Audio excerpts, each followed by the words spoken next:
Hey, it's me, and welcome to TMHQ, Trump Mafia. You know, Ron DeSantis is a good guy, but I fear that he's part of Operation Zulu. And when you have Karl Rove and Frank Luntz hovering around you, you know that there's something up. But it's more than that. It's him suddenly announcing some kind of a national tour to raise his own profile, pretending it's all about supporting Trump-endorsed candidates, and that happens just before a raid on Mar-a-Lago. And then in one of those speeches, the first one, he doesn't even mention Trump at all, not even once. It's very odd. You realize that it is Operation Zulu, and politics, you know, it's a dirty game, but you also have to look at the background of Ron DeSantis. You know, everybody can attack the left. Mitch McConnell attacks the left. Lindsey Graham attacks the left. That doesn't mean that these people are either conservative or Trump supporters. And you have a lot of people on social media. They hate Trump, but they attack the left all the time for street cred. So with Ron DeSantis, it's been very odd that he doesn't even mention Trump, because it's because of Trump that he's even governor. So again, we're talking about people being ungrateful and ego tripping. But it's more than that. You know, there's an illusion out there that it's only the Rhino GOP that hates Trump and wants to get Trump out of the game. No, it's also a lot of conservative Republicans that don't like Trump. And that's why something like election 2020 can happen.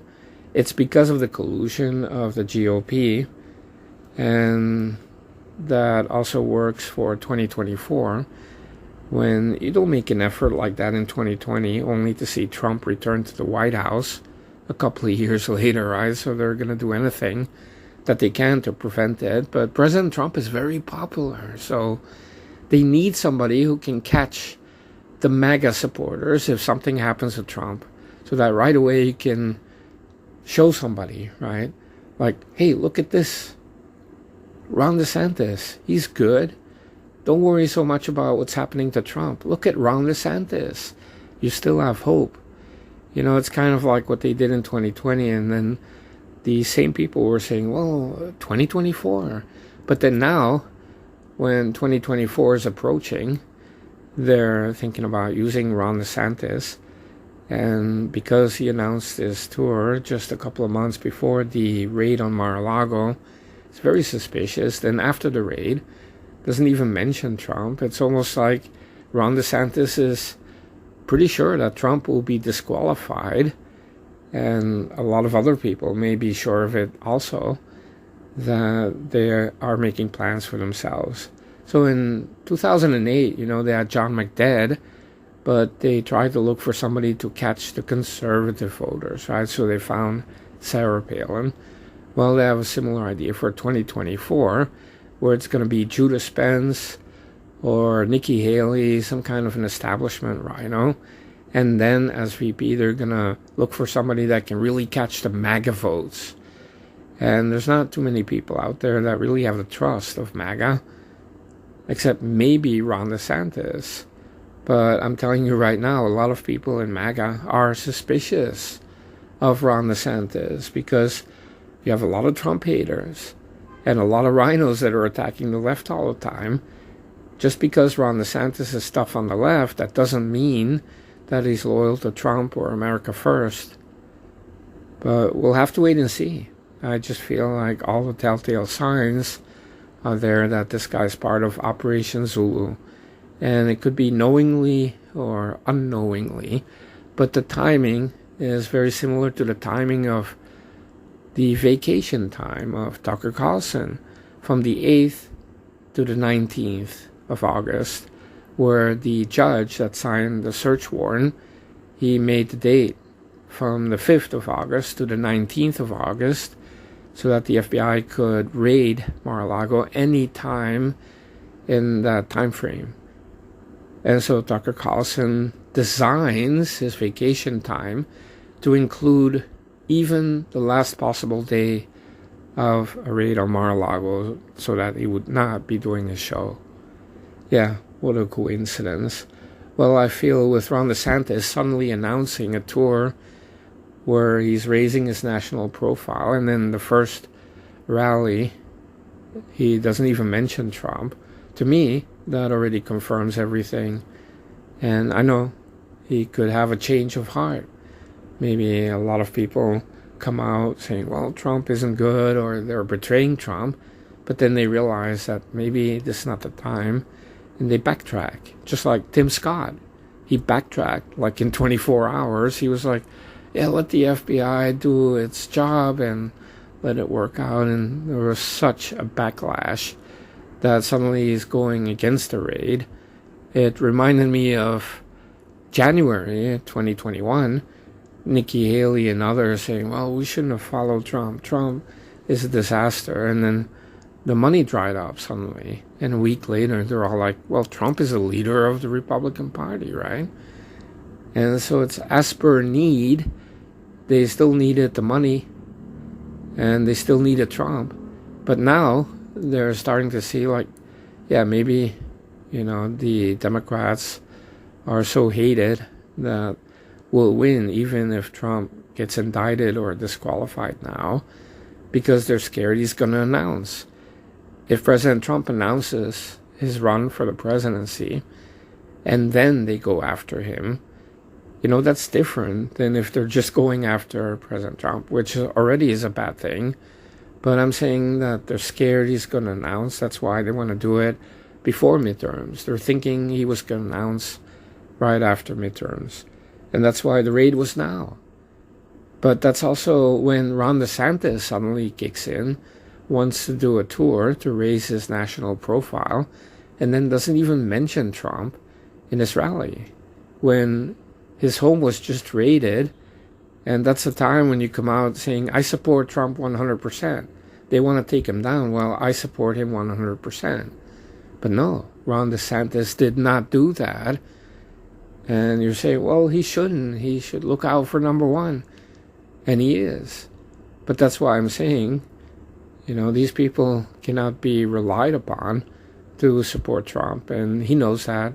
Even way back whenever a media person would ask President Trump about Ron DeSantis, the reaction would be lukewarm. President Trump would say, well, he's good, he's not that good, but, he's okay, I guess. It's kind of like an answer that tells me that he knows Ron DeSantis could betray him and be a competitor, or join up with the Rhino GOP and join up with Operation Zulu. And in my estimation, it already happened. And that's why all of these strange activities happen just before the raid on Mar-a-Lago. And now they're going to try to get all the MAGA people to follow Ron DeSantis. So if Trump gets indicted, disqualified, you don't have a civil war or riots because you can show them Ron DeSantis. It's like, don't worry, little MAGA deplorables. Look at Ron DeSantis. He's ultra MAGA. So don't worry about Trump. Support Ron DeSantis. And, of course, all these Muppets in the conservative media, as Mark Dice says, the brand name conservatives, but also some of the Twitter stars, they'll be like, yeah, Ron DeSantis is very tough on the left. Yeah, Ron DeSantis is America first. Ron DeSantis this. Ron DeSantis that. And I'm like, no, it's about Trump. Because I have a couple of reasons to say that. It's very easy to be tough on the left when their number one target is Trump, and you're a governor in a state, which means you're an executive. You don't really have to deal with the D.C. swamp.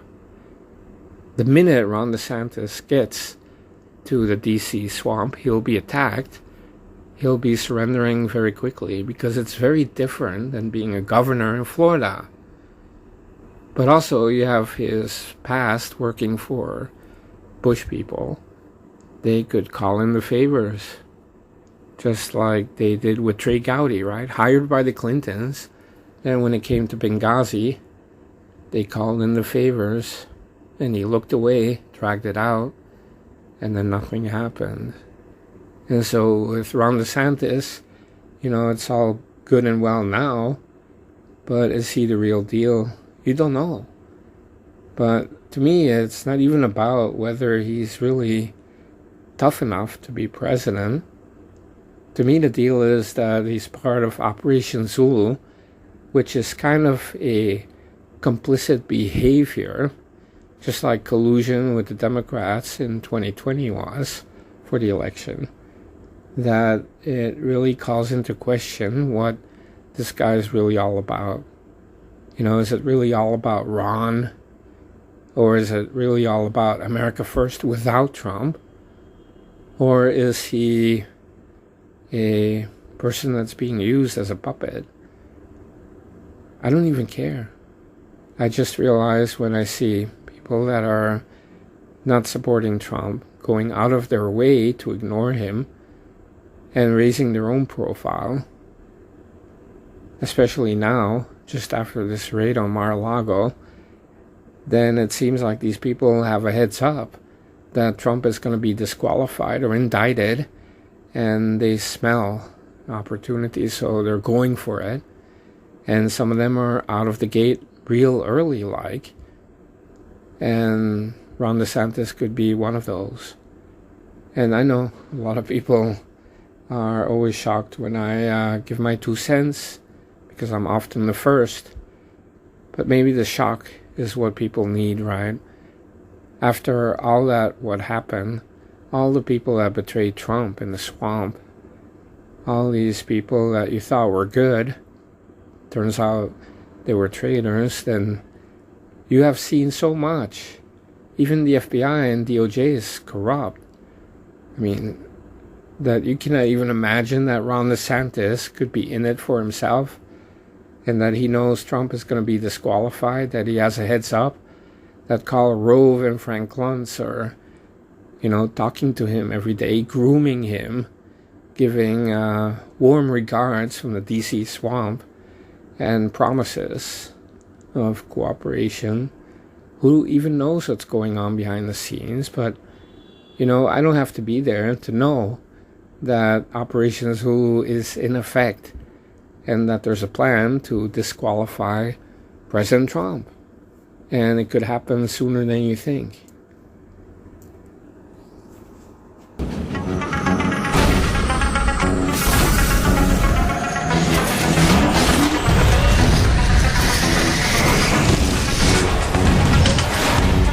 A shadowy flight into the dangerous world of a man who does not exist. A young loner on a crusade to champion the cause of the innocent, the helpless, the powerless, in a world of criminals who operate above the law.